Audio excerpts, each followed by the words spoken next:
But when I worked there, I was given shares, a very tiny amount because I was a grunt. I was photocopy boy, but I'm a very good photocopier. And I was given shares, and I wasn't allowed to sell them until a certain time. But when I worked there, I was given shares, a very tiny amount because I was a grunt. I was photocopy boy, but I'm a very good photocopier. And I was given shares, and I wasn't allowed to sell them until a certain time. Yeah. So this is a little bit more tricky, especially this sentence, a very tiny amount because I was a grunt. Now, grunt was in your EVC, so hopefully that helped. So grunt is a new word. Photocopier, yeah, that caused a lot of problems too. So just watch it there. He says, and then there's a long pause. And his uhs are, I agree, they're really difficult to hear. So these two uhs, 1, 2, these two uhs, in my opinion, were very clear. This is a tough one to hear. This is a bit tough to hear. And this one, is it really there? Well, yeah. So I've got, we'll talk about that in a minute. Let's go back to the very beginning here. But when I worked there, when I worked there, and I love the great stoppage here. Work there. Remember, I told you we can stop the D. In this case, worked. It's a T, but if we connect it, it's going to change back to a D. We can stop the D and have the TH at the same time. Work there. Okay, so if you have a question about that, this is a great pronunciation to practice. Let me know. We've got live classes Friday night, Saturday nights, and Sunday mornings, my time. So join me and ask questions. But when I worked there, I was given shares. But when I worked there, I was given shares, a very tiny amount because I was a very tiny amount. You can hear the right?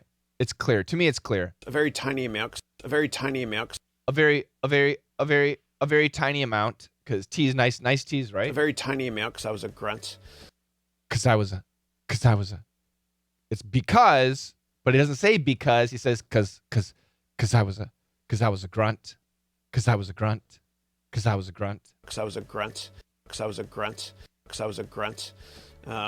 I was photocopy boy.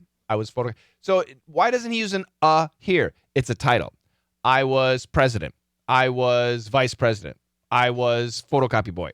It's a title. That's why there's no title. That's why there's no article. I was a photocopy boy means there were several. There were several photocopy boys. I was one.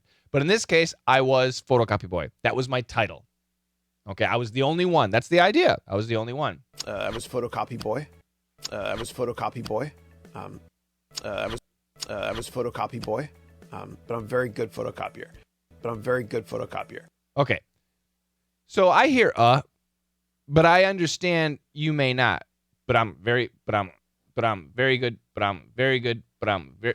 You hear him speaking. He swallows a lot of words. Some of the words we kind of have a hard time hearing.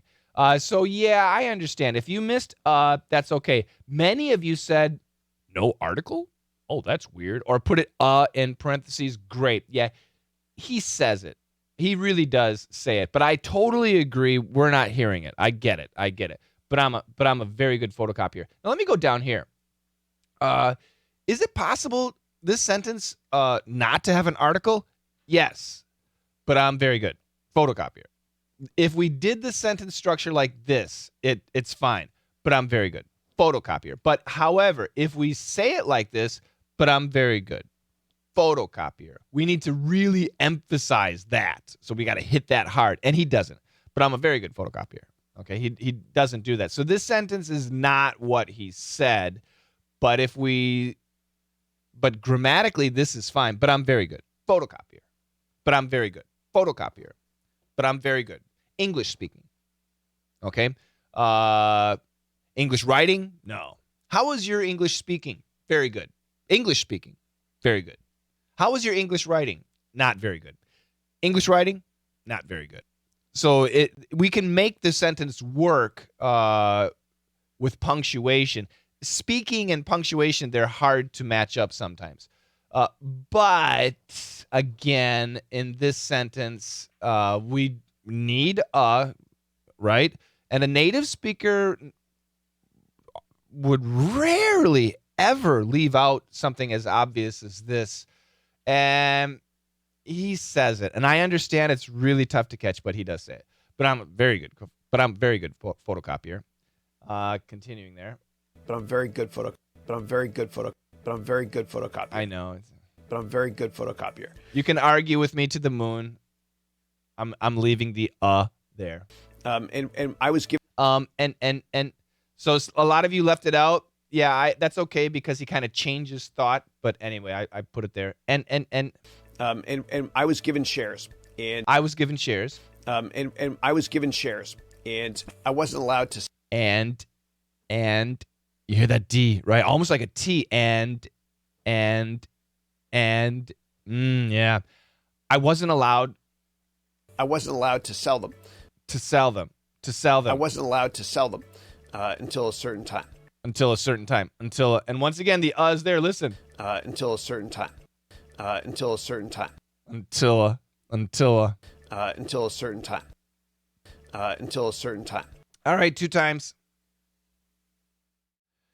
But when I worked there back in 1999, I was given shares, a very tiny amount because I was a grunt. I was a very low person, but they gave me shares. I had shares. How many shares? We don't know. Could have been 100, could have been 1,000, could have been 10,000. I have no idea, but not compared to some high-level person. It was nothing, very tiny.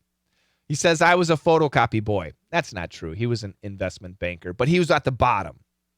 He was a grunt. He was the lowest of the bankers. But I'm a very good photocopier. I was very good.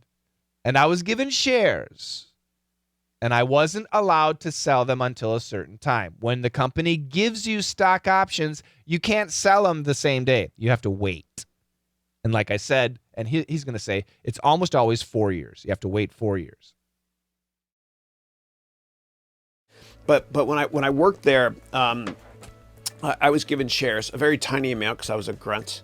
I was a photocopy boy, but I'm a very good photocopier. And I was given shares, and I wasn't allowed to sell them until a certain time.